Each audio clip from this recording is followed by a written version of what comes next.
తినడానికి తిండి, కట్టుకోవడానికి బట్టలు ఇవ్వకపోతే దేవుడు కాదా? చెప్పండి. తినడానికి తిండి, కట్టుకోవడానికి బట్టలు ఇవ్వనంత మాత్రం దేవుడు కాకుండా పోతాడా?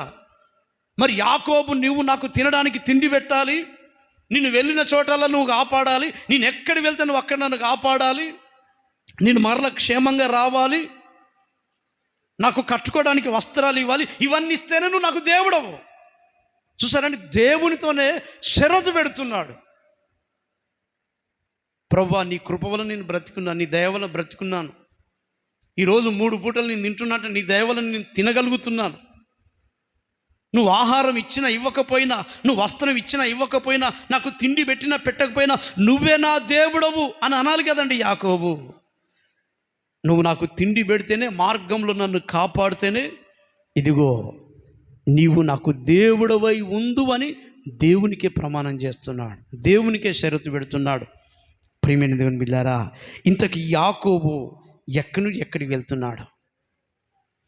దేవుడు ఎందుకు యాకోబు జీవితంలో అతని ప్రతి స్థలంలో కాపాడి, దేవుని బిడ్డలారా, అతని అనేక జనులకు దీవెనగా మార్చాలని ప్రభు అనుకున్నాడు. దేవుని బిడ్డలారా, పరిశుద్ధ గ్రంథంలో దేవుడు యాకోబు ఎక్కడికి వెళ్ళినా కూడా ఆయనను తిరిగి రప్పిస్తానని మాట ఇచ్చాడు.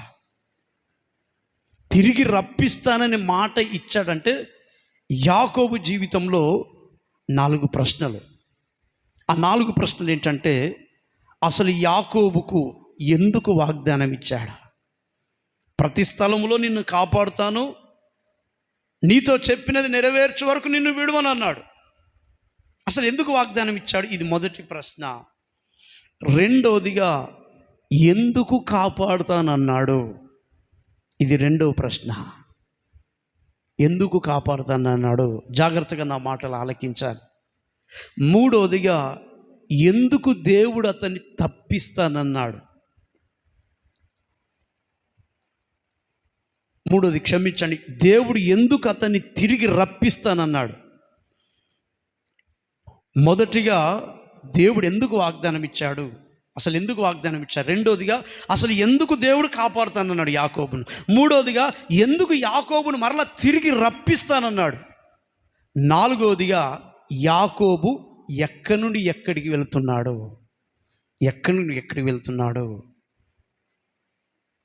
ఈ 4టికి దేవుడు నా మనసులో ఉంచినటువంటి 4 ప్రశ్నలకి 4 జవాబుగా, మొదటిగా, దేవుడు తన పితరులకు ఇచ్చిన వాగ్దానాన్ని